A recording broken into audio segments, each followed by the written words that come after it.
Até a gente deu mais cedo aqui que Renan Calheiros também está criticando essa PEC, a forma como está sendo feita, né? Segundo ele, é uma barbeiragem, ele usou a palavra, né? Não era necessário se entregar dessa forma ao Centrão. A proposta precisaria ainda ser analisada sob a gestão de Bolsonaro aí para garantir esses pagamentos prioridade pelos petistas a partir de janeiro, já que eles querem também o salário mínimo de R$ 1.400, além de R$ 600. E Renan Calheiros também defendeu que o caminho mais adequado nesse momento seria fazer uma consulta ao TCU, que poderia embasar e fornecer respaldo ali para garantir os recursos necessários para o próximo ano. Seria um caminho mais sensato aí passar pelo TCU, ou não tem muito o que fazer? Olha, Isa, duas vezes eu concordei com o Renan Calheiros na minha vida, né?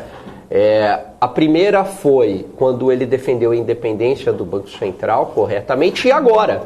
Então o que ele está falando o seguinte: olha, precisa de responsabilidade fiscal para fazer essa transição. Não pode ser de uma maneira bagunçada, de uma maneira desorganizada e com essa cifra tão grande. Então, convoca instituições independentes, instituições técnicas como o TCU, para saber a viabilidade disso. Agora, a mim não me espanta nada, porque está no DNA do PT o aumento de gasto público, né? A farra fiscal. Isso não me espanta nada. Eu sempre bati muito numa tecla aqui na BMC. Não acredito num governo de 2003 a 2005 e podem cobrar de mim essa posição. Não acredito, não será esse governo pragmático, lua de mel com o mercado. É diferente a situação daquela época. O governo Lula estava sendo testado pela primeira vez. Precisava emprestar um liberalismo de ocasião, um pragmatismo de ocasião, senão ele estaria fora. A situação hoje é muito diferente, né? O PT conhece por dentro a máquina pública, tem um Supremo Tribunal Federal mais simpático ao PT, tem todo o Centrão. Então, não vejo que será, tomara que eu esteja errado, tomara que falar, Alain, você errou mesmo, eu aqui vou ser o primeiro a reconhecer o meu erro, mas duvido que seja um governo de primeiro mandato, né? Enquanto todo mundo falava o seguinte, não, essa é a grande dúvida do mercado, eu falo, não, para mim não há dúvida nenhuma do mercado. O mercado está em dúvida, eu não estou em dúvida.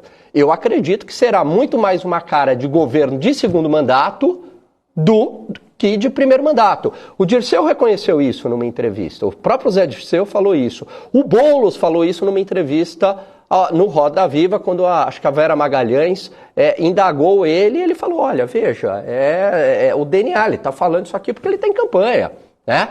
E agora essa própria PEC kamikaze de 200... Kamikaze, desculpa, PEC, sei lá como é que vão chamar, PEC da bondade, sei lá o quê, 200 bilhões de reais... É uma sinalização de que é um governo gastador, de que é um governo que não tem muito comprometimento fiscal, que vai querer rever teto de gastos. Como disse Rafi, adeus superávit primário. Pois não vejo como... E a situação é muito... Eu repito um ponto.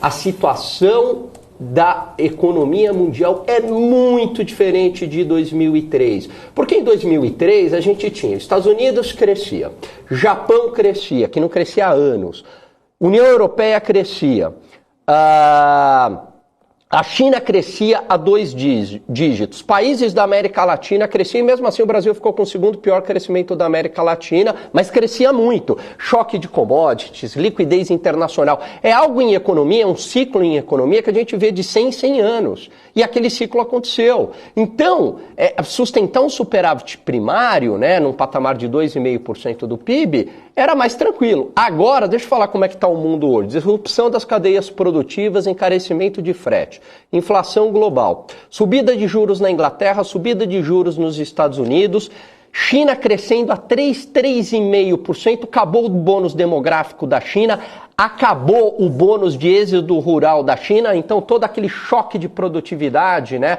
que a China permitia para o mundo, acabou. Conflito entre Rússia e Ucrânia, que não está tão cedo para terminar, envolvendo a Rússia, tensões geopolíticas entre China e Taiwan, o mundo está um pouquinho diferente, né, em relação a 2003. Soma-se a isso, o Lula terá que lidar com uma oposição muito forte da sociedade civil, que não existia isso também em 2003, uma direita mais organizada no Brasil na sociedade civil e, além de tudo, um Congresso Nacional pendendo mais à direita. Então, não é aquela situação de bonança, né, que existia lá em 2003. Então, é uma situação muito mais desafiadora.